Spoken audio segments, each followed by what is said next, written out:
Salut, moi c'est Marius, alias Modding Marius, et mon job dans la vie, c'est de réparer des consoles rétro. J'ai appris la réparation en mettant les mains dans le cambouis.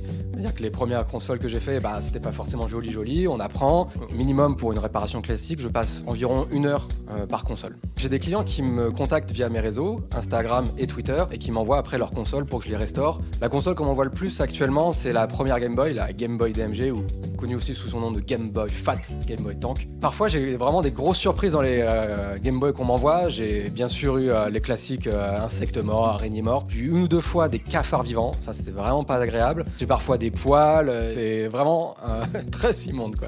Les trucs qui viennent le plus souvent péter les consoles, déjà souffler dans la cartouche ou le port-cartouche, parce que vous mettez l'humidité et donc avec le temps ça s'oxyde. Bien sûr, ne pas laisser les piles dans la Game Boy parce qu'elles peuvent couler avec le temps. Et troisième chose, c'est ça qui est plus pour les réparateurs, ne pas mettre de WD-40 dans votre Game Boy parce que c'est un produit qui est gras. Par contre, vous pouvez utiliser WD-40 spécial nettoyant contact.